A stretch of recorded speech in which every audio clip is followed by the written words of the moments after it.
Muito obrigado, Sr. Presidente, Senhoras e Senhores Deputados, Sra. Presidente do Conselho de Finanças Públicas, cumprimentá-lo e agradecer-lhe a explicação que aqui hoje nos trouxe. Este é um orçamento de Estado que, no entendimento do PSD, não tem nem estratégia nem rumo.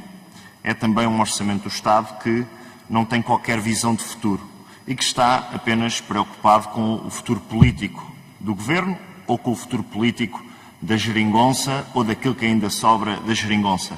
E a esse propósito não poderia deixar de responder à Sra. Deputada Jamila Madeira de que o PSD não leva lições nenhumas da parte do Partido Socialista em matéria de responsabilidade, seriedade, credibilidade, combate a uma crise social e económica, e por isso aquilo que lhe dizia a Sra. Deputada era de que o Partido Socialista teria de nascer outra vez para poder dar lições ao PSD em termos de responsabilidade e seriedade.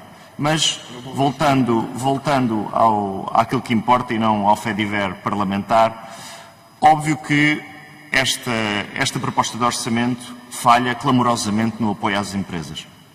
Falha no apoio às empresas no que diz respeito ao investimento, ao apoio ao aumento de produção, à criação de emprego, tendo em conta que quem cria emprego preferencialmente são as empresas, no apoio às exportações e numa necessidade que o país tem em termos de robustez do nosso tecido empresarial. E é também um orçamento com várias fragilidades, com pouca transparência, irrealista na sobreestimação da receita fiscal e na subestimação de algumas rúbricas da despesa. E é um orçamento também que tem riscos, que aqui já foram abordados, que não podemos ignorar. É um orçamento que tem fragilidades naquilo que diz respeito às previsões de déficit para 2020. É um orçamento que tem fragilidades naquilo que diz respeito ao cenário macroeconómico. É um orçamento que tem fragilidades na consolidação orçamental e nas previsões de receita. É também um orçamento que tem fragilidades naquilo que são as receitas das contribuições para a Segurança Social ou nas verbas para o subsídio de desemprego. E é um orçamento que apresenta uma fragilidade que eu diria que é uma expectativa futura.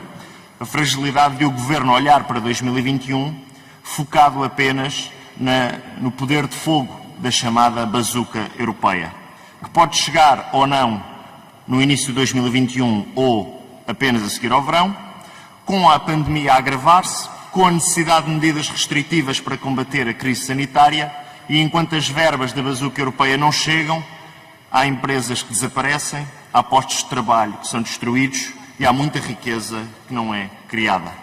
Mas este é também um orçamento que deixa muito a desejar em termos de transparência.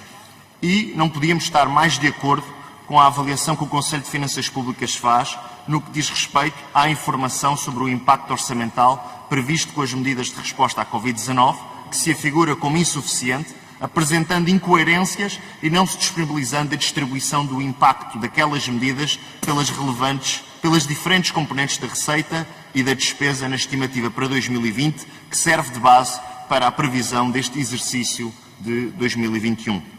Mas é, como disse há pouco, um orçamento irrealista. Quando olhamos para o IRS e a expectativa de receita fiscal em termos de IRS que não tem justificação no relatório, ou quando assistimos a um aumento brutal da receita de IRC, quase 30%, que, no nosso entendimento, que é também um entendimento do Conselho de Finanças Públicas ou da UTAL, antecipamos como altamente irrealista as expectativas do Governo em termos de cobrança de IRC, o que dependerá forçosamente dos resultados das empresas em 2020 e que só será conhecido em maio, quando as empresas liquidarem este imposto. Por outro lado, é também um orçamento onde, se é habitual num orçamento existirem cavaleiros orçamentais, este é um orçamento onde nós podemos destacar os fantasmas orçamentais. E não são fantasmas que poderíamos dizer que são fantasminhas. É o fantasma do novo banco, é o fantasma da TAP, que ensombram este exercício orçamental e que, mais uma vez, o Governo é parco em explicações porque precisa de agradar à extrema-esquerda. Por outro lado, e terminava com uma questão, Sra. Presidente, tudo leva a crer que as previsões feitas quando a proposta foi entregue nesta Casa, e termino, Sr. Presidente, serão impactadas por um aumento da crise pandémica, que está neste momento a disparar no nosso país, mas também na Europa e no mundo, e que estas previsões já poderão estar ultrapassadas. E a minha questão era se o Conselho de Finanças Públicas já está a reavaliar, ou se já reavaliou, o cenário macroeconómico e as perspectivas de crescimento económico e déficit público, por exemplo, tendo em conta este agravamento da crise pandémica que estamos a assistir no nosso país. Muito obrigado.